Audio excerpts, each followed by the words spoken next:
Hi everyone, and welcome to this crow Bakasana tutorial, which is a arm balance. I'm going to take you through a few tips on how to get started with your crow and also show you how to kind of fall out of it safely. Because a lot of the times when we're trying to get up into any arm balances, the one main thing that stops us from actually getting up is the fear of falling. So knowing your exit strategy is very important. So the first thing that we're going to do, we're going to set ourselves up for the crow position. So it's the same thing with your headstands and your downward dog, chaturangas. You're going to have your arms shoulder width apart.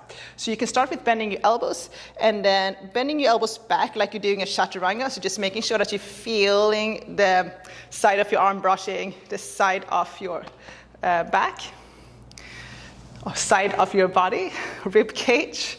So just go ahead and do this movement a few times. Okay, so that's your chaturanga. So when we are in a crow, the tendency, what people tend to do here is to bend their elbows outwards, but you want to bend your elbows backwards, but not too far back so you're falling back, because elbows are going to stay over knees, stacked over your wrists. So you're slightly bending them back. You're keeping your triceps slightly wrapped in. Okay, so finding that position, you're going to spread your fingers on the mat. So the more you spread your fingers, the more room you will have to balance. And also when you have your fingertips on the ground, when you're shifting forward, what you want to do is press your fingertips in. So they're like little claws on the ground. So the more you shift forward, the more you press into your fingertips. So it's almost like when you're standing up and you're trying to shift forward, you're using your toes to stop you from falling too far forward, right? To balance. You do the same thing with your fingertips. So go ahead and find that position with your hands and then pressing the floor away from you, come up.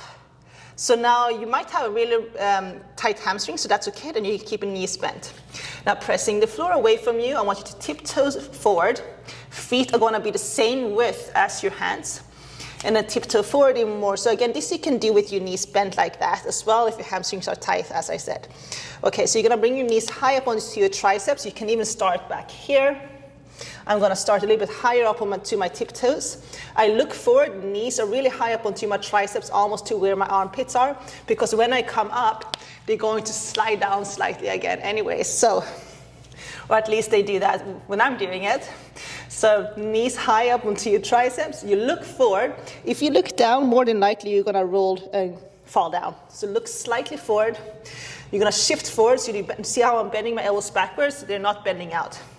Shifting forward, and then you're going to float one foot.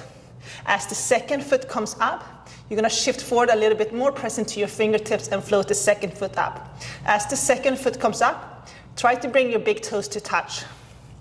What you can start with is lifting one foot and then the other, so just getting a hang of bringing the weight onto your shoulders, so shifting forward with your hands. One foot, swap, next foot, swap. And then maybe you do it a little bit faster, maybe eventually both feet float. So what happens here as well is that when your second foot goes up, you have a tendency, a lot of people, especially in the beginning, have a tendency to kind of go like this. First foot is up, second foot goes up, and then they shift back because they're scared of falling.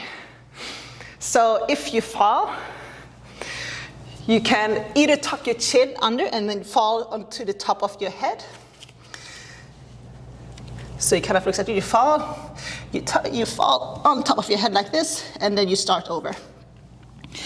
Or you might roll out of it. So, you know what, when we were kids, we did a lot of these rollies. So you're gonna come up, shift forward, one foot, and let's pretend like I'm falling. I tuck my chin, and I roll out of it. And then I start over. So if you're scared of doing that on a hard ground, then practice out in the yard or in the grass somewhere where it's a little bit softer. Okay, so I want to show you another way to come up, especially if you're a beginner and you're still a little bit scared of falling forward. If you have a block, maybe you have a bolster, a little bit softer. We can start with the block. You're going to do the same thing, setting your hands up. Knees on your triceps. Come away from the block a little bit, shift forward, look towards the block, and then lower your forehead on the block. Lift one foot, then the next. If both feet is up, then see if you can lift your head off the block, look forward, and then lower. Okay, you can do that with something a little bit more softer. So you have this big bolster, or if maybe you have a pillow at home, and then we can start that way as well. So same thing, looking. Maybe I'll lower my head, and then I'm going to shift back slightly, look forward, and then lift up. I almost find it harder to do it that way, but some beginners actually get the hang of that a little bit better. I think because depending on how you learn from the beginning, I always prefer to kind of learn from just this position, knees on your triceps, shifting forward, one foot, next foot, and then go back. So just practicing that, and then if you do fall, you roll out of it. You have to shift forward to be able to come up. If you don't shift forward, you more than likely will just fall back down again, or you will kind of slip off your triceps.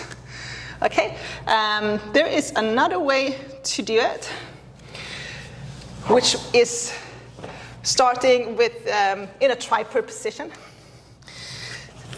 So start from here actually. So tripod is a triangle, tripod headstand. You might not know how to do this headstand yet, but I will put a tutorial up to do that later. So a tripod triangle, so your head is in the middle, and then you're going to draw a line between your head and your elbows, and that's where, and your hands, and that's where your hand's going to go. So it's going to be a perfect triangle on the ground. Again, arms are going to be as wide as your shoulders, placing the top of your head where that tip of the triangle is. Drawing your elbows in, you're gonna lift your hips, walk forward, and then you're gonna bring one knee up, and then the next knee up, big toes together, you shift back, and then maybe you lift from here. Okay, I find that it's also a little bit harder to do, but it's possible. Some people prefer it. You can give it a go. All right, guys, I hope you got a lot out of this little tutorial. Have fun practicing. Practice falling out of it a couple of times so you get the hang of that, so you don't have that fear of falling, because if you have that fear, more than likely it's going to take a little bit longer to get up. Okay, have fun. I hope to see you guys soon. Thank you guys. Namaste.